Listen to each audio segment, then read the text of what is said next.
What up, people? It's DCal, and I'm the chairman of GNS-ETV. I just want to share a little bit of the reason why I created GNSETV.com. I wanted to create a platform where I had the control, a place where an artist can get a fair shot without having to feel as if their quality wasn't good enough or because they didn't have a platform to show their craft. If you got something you want the people to see, or if you want to check it out yourself, support small business, GNSETV.com. It's a free subscription, costs you nothing but a couple seconds to create a profile, and you get to check out the VOD, videos on demand, or see what playlist I have streaming. GNSETV.com, by GNS Collection. So, let's start with the E.I.T.H.R.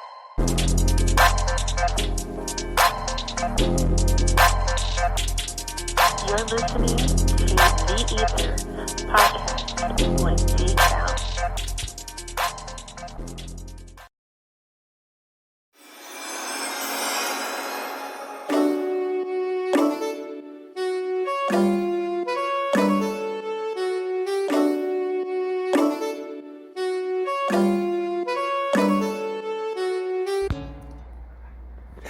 Hey, this is unusual. It's your boy DCal at the E.I.T.H.R podcast, episode 112. Now, normally I do my episodes Monday, Wednesday, Fridays, but today is Thursday, and I kind of had an itch.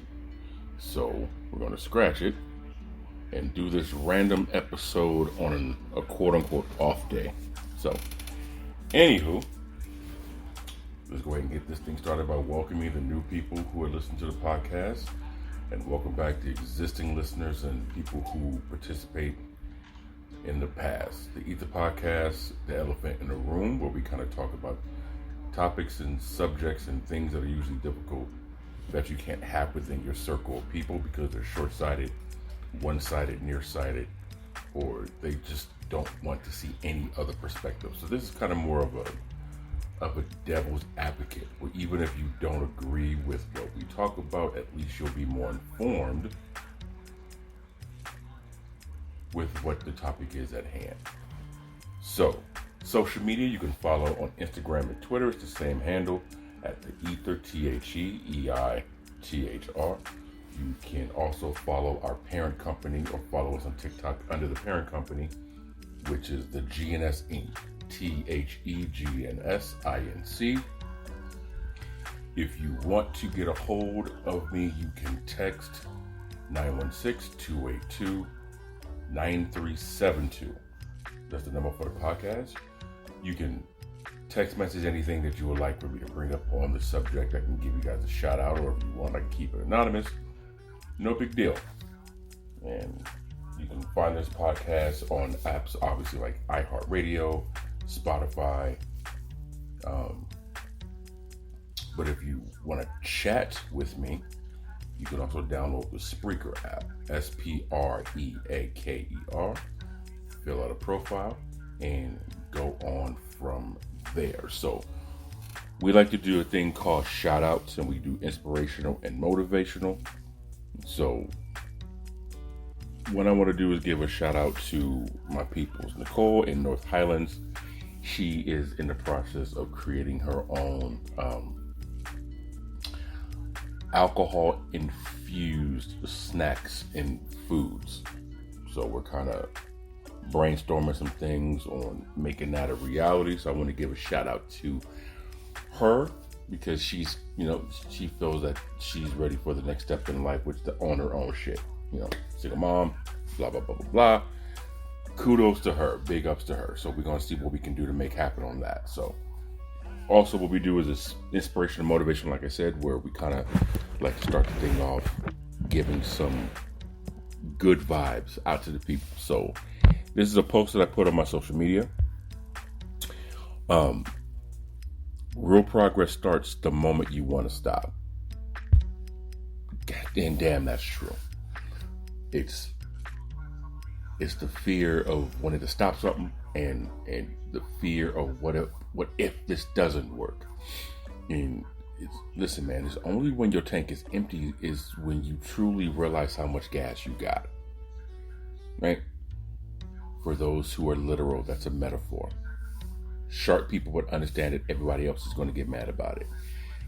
But it's like the gym, right? Your muscles don't grow. You don't actually start to feel the workout until it's that point where you got it. Like, I can't go anymore. That's where you break down that barrier. That's when you knock down that wall. That's when you push your limit to find a new limit, and you realize I actually can do more than I thought I can. It's interesting how the brain, how the way we think, when we think we can't do nothing, that's when we limit ourselves. But if you eliminate the self-made limitations we put on ourselves, you actually can do a lot. You can do a lot more than you think. And so, I said this in previous episodes too, man. It's the fear of regret that hurts more than the fear of success, or the pain of regret and the pain of success, right? So keep that in mind, man. So what we're going to talk about right now is I'm at the office working on some things for GNS Entertainment on a short film movie script, and I got a handful of people who are down to do for it. And so I'm trying to come up with a plot and everything right there. It's going to, not be anything too long, but trying to think of the theme for it, which I have an idea, but I don't want to put the cat out the bag too much. But that's what I'm here, and I had a wild hair because I got some feedback on the last episode of relationships and how do you define what makes you happy and things of that nature. So kind of put me in the mood to talk about this. So what I want to do is speak on a couple of things. We're going to talk about if you could travel to live anywhere in the world, where would you go? Right? And I want to top 5 Denzel Washington movies. Because I'm watching this one flick and I haven't seen it in years, but it's always been my number 1 Denzel Washington movie ever. I haven't seen all of them, but out of the ones that I have seen, this is the it. So we're going to go ahead into my top 5 Denzel films during this episode of the podcast. It's your boy D.K.L. the E.I.T.H.R podcast, here live at the GNS HQ here in Northern California. And we'll be back in one quick second, probably the next 10 seconds. All right, peace. This is Michaela Rivera from Cottage Grove, Oregon, and you're listening to the E.I.T.H.R podcast with my friend D.Cal.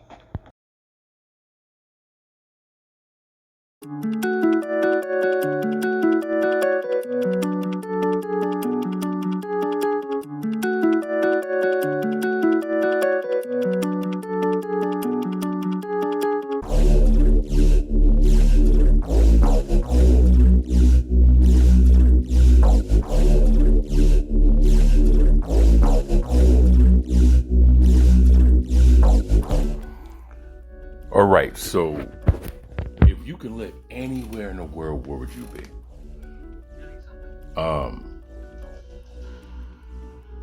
It doesn't have to be in your current country. It could be anywhere, on the planet, obviously. I am, from what I've seen in pictures, I would probably want to live in one of 2 places if I could. Either Finland or Iceland. Take that back. Sweden or Iceland. Either Sweden or Iceland. And for me, the number 1 reason why I would want to move there, I'm a sucker for the Northern Lights. If you never seen the Northern Lights, YouTube it, bro. Like, for me, that would be just some cool, be able to walk outside, look up at the sky, and to see that, right? And I want to take a trip one day before, probably in the next couple years. I just haven't pinpointed exactly where it is that I want to go. I would probably want to go either to one of those two places for the Northern Lights. What about you guys? Like, is it anywhere special for any reason? Do you just not want to be where the hell you're at, right? I'm not too against snowy weather. So if it happens to snow, I'm sure I could probably deal with it. I know some people who live in the snow, they hate the snow, and I get it. Usually when you live in a certain climate, certain area, you kind of grow old of it, and it kind of gets on your nerves. So you want to search for something different, something new, and I can respect that. Snow doesn't bother me. It just doesn't bother me. I mean, I'll crack open the window or the door. I'll, get some hot chocolate with marshmallows, sit on the porch, and watch, and just have a white Christmas during the wintertime, right? But for me, like, those lights, that just be everything for me, because I'm a huge on scenery and the way things look. I just think it would be dope. Honestly, I just think it would be dope to be able to see that shit. So I don't know. That's just one thing I would like to do, is to live there. Now, we're gonna make this a very quick episode because it's kind of random. And again, I want to get back to this brainstorming of the movie script. But top 5 Denzel Washington movies. Now, everybody has their opinion about what they believe the number one is. And that's cool, right?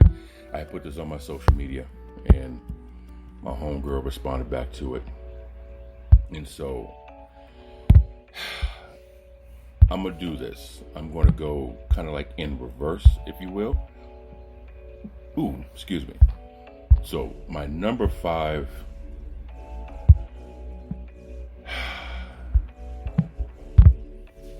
out of my top 5, my number 5 will probably be Malcolm X. Actually, take that back.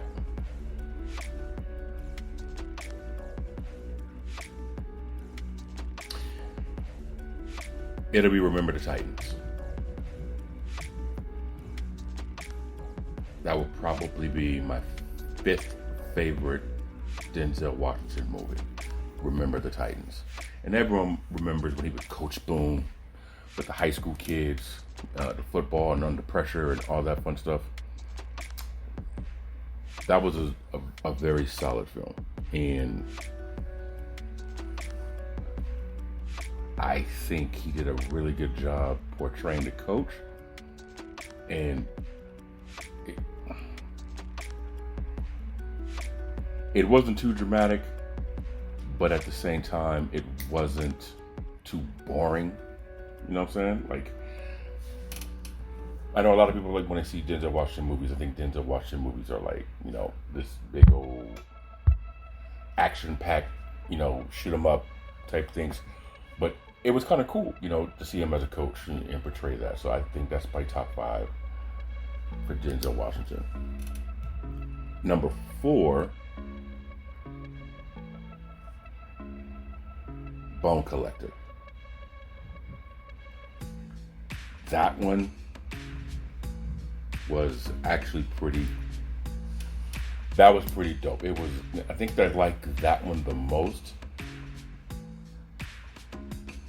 because it was a brain teaser, right? It was one of those films where it constantly had you on the edge of your seat, where you had to be thinking about what's the next move? What's in the mind of the person that he's trying to catch? The twist was crazy. The twist of the movie was super crazy, because even to this day, as many times I've seen the film, it still kind of like gets me how he discovered and who the actual person was. That movie to me was damn. It was a really good flick, and so Bone Collector is going to be my number 4 in my top 5 Denzel Washington films. Number 3, Fallen. I think he and John Goodman were a great match in the film,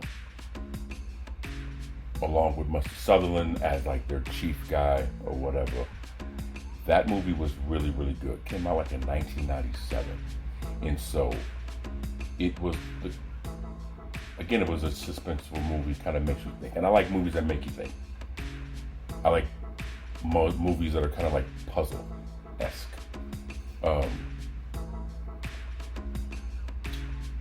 I really appreciated in the film how when he was figuring everything out and he was putting all the pieces together, it was one of those things where, kind of like in real life, right? People say they have a belief in something, and then you meet someone that explains the belief that you have is actually a legitimate, okay, no, like for real, this is what it is. And you have that moment of denial, but then you dig deeper to kind of figure it out and play along with it. And you feel like, oh shit, okay, like I'm dealing with something real right now. And that's kind of what happened when he ran across Azazel. And so that was cool. It was, like I said, it was suspenseful. It was one of those, had you on the edge of your seat, and the cinematography on that movie was pretty dope. I really like that.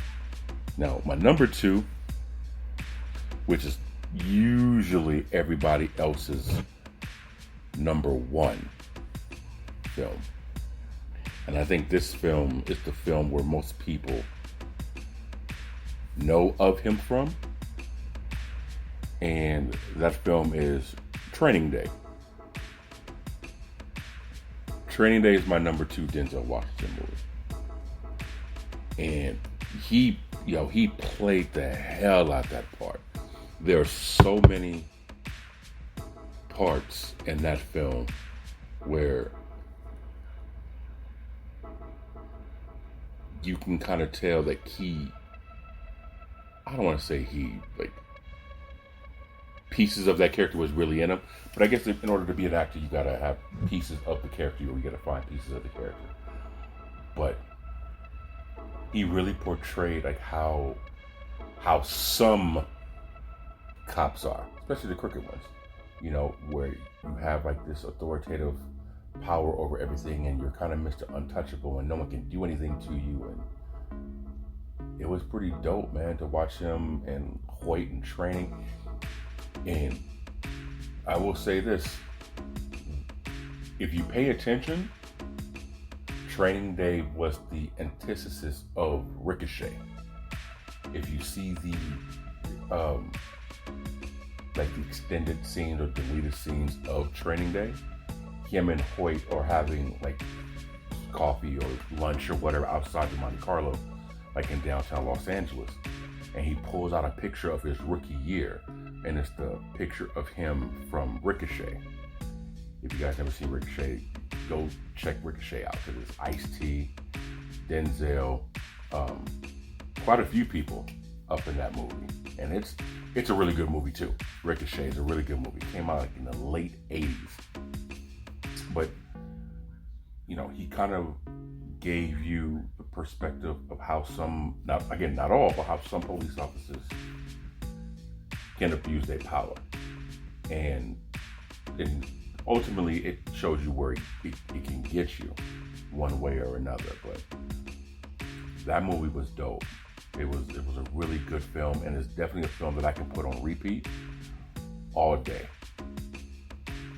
Now, before I get to my number 1, I'm going to say this. There's 2 films that I give honorable mention to of Denzel Washington. Number 2, for honorable mention, is going to be Malcolm X. He played the hell out of that role. And I know some people are sitting back, why is that movie not your number 1? Or why is that movie not even your top 5? It's in my top 7. Tell you that. But for my top 5 though, these movies, for me personally and what I look for in film, it definitely meets some of the criteria. I think what would have made Malcolm X more in my top probably would have been if they went a little bit deeper, and this is my opinion, if they went a little bit deeper into his pilgrimage in Mecca, and a little bit more of how he was being followed by people. I know they touched base on it a little bit more. They touched base on it in the film, but I would have preferred if they went a little bit deeper in showing, what they did to spy on him. And again, they did their part on it, but I feel I really wanted a little bit more, because if that's what happened, show me that's what happened. And the other one will probably be American Gangster. American Gangster was good. It was based on a true story.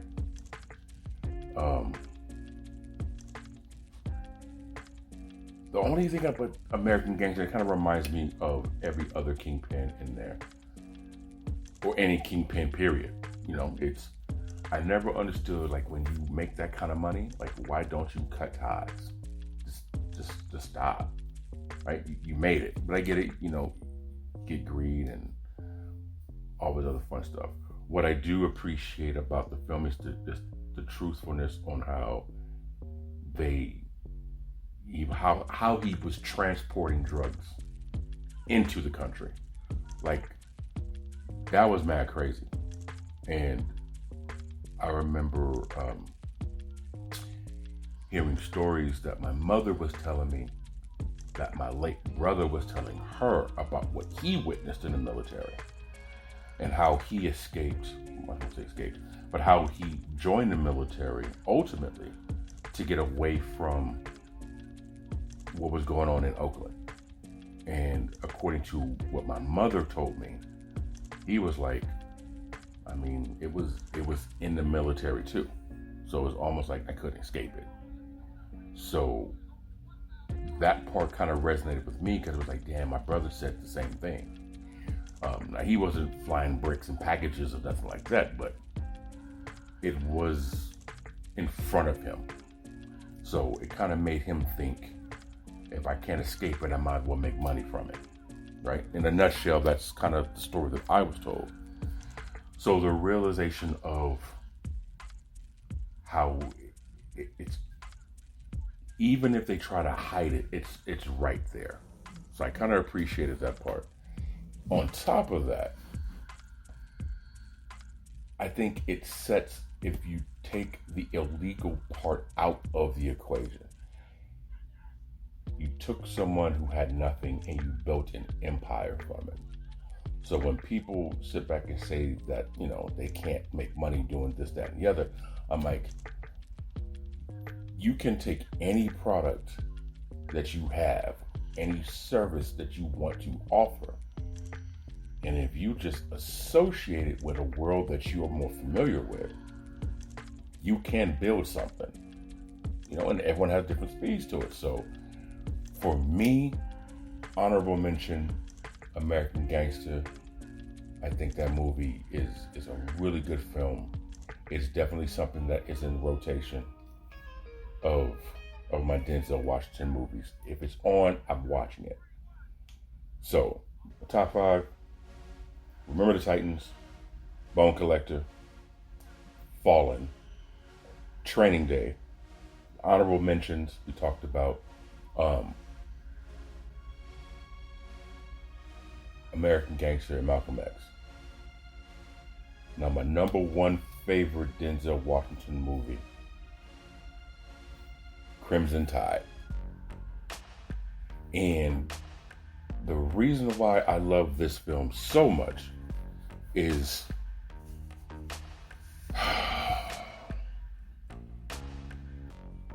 it was one of those films where you had a brother in a position of control, of power, of respect, yet there was still a pecking order where he had a superior officer.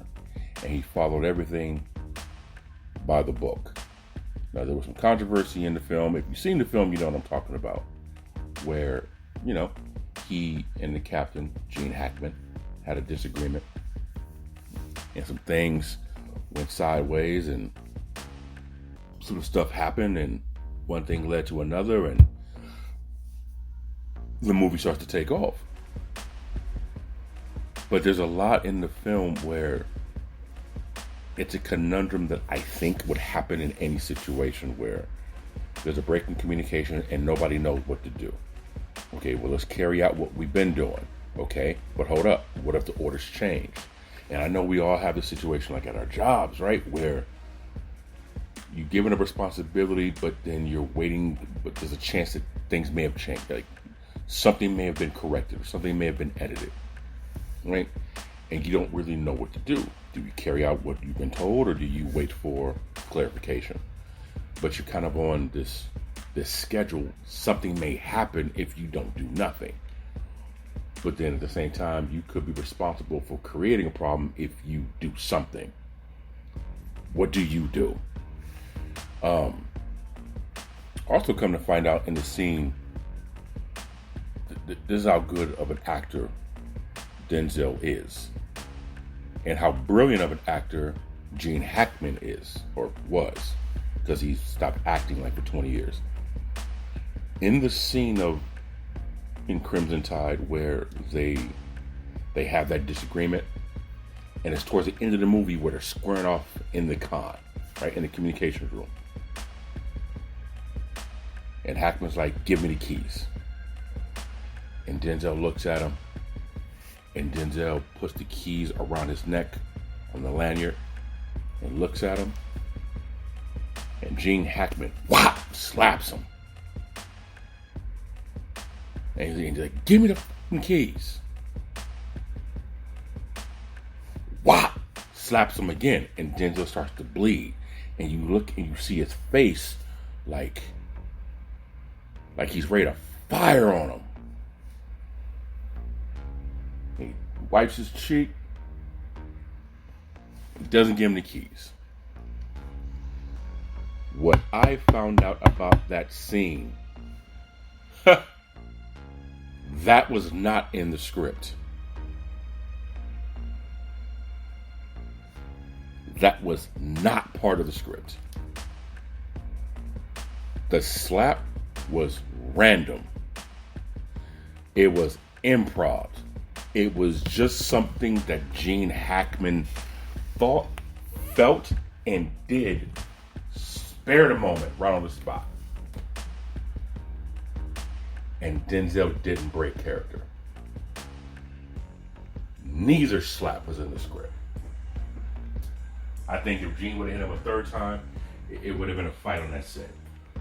But neither one of those were part of the movie. And I guess they sat back and said, yo, keep rolling. And it made the final cut. And it made it into the final cut of the movie. Once I found that out, I was like, yo, these motherfuckers are like, to be an actor, you have to roll with whatever happens without breaking your character and almost like improv it at the same time. That was crazy. So that's my top 5 Denzel Washington movies. I don't know. I kind of just want to talk about something a little fun on the podcast. So, that's that.